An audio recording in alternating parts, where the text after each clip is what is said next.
Isang mapagpalang araw po sa inyong lahat. Celebrity Chika Time po muna tayo at may inihanda po akong chika para sa inyo.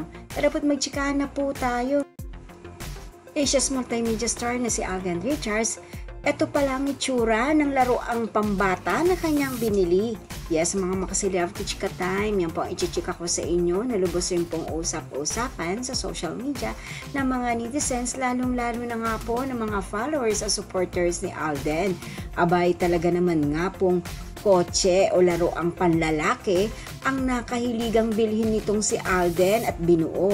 Bago po tayo dumako riyan, nais ko po munang batiin mga timbahay, team abroad at mga seniors natin dyan. Shout out po sa inyong lahat at happy Saturday po.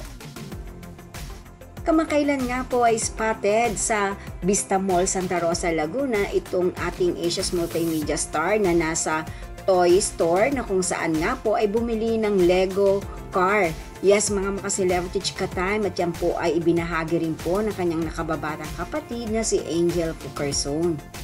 At ngayon nga po ay ibinahagi ni Daddy Bay na binubuo na po ito ng kanyang nakababatang kapatid na si Angel ang laruan po na binili ni Alden sa Vista Mall Santa Rosa, Laguna. Narito po at panoorin po natin kung paano po binuo nitong si Angel.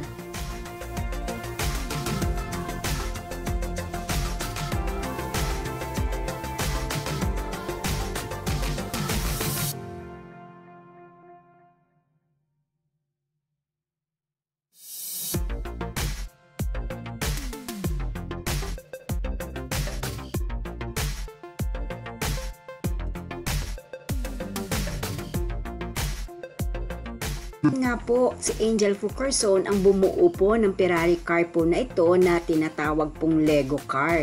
Yan po ang aking chika guys for today. Salamat po sa inyong panonood. Huwag po kalimutang mag-subscribe. Pwede po mag-comment sa ibaba. Basta wag lamang po hearts o nakakasakit sa isa't isa. Salamat po muli.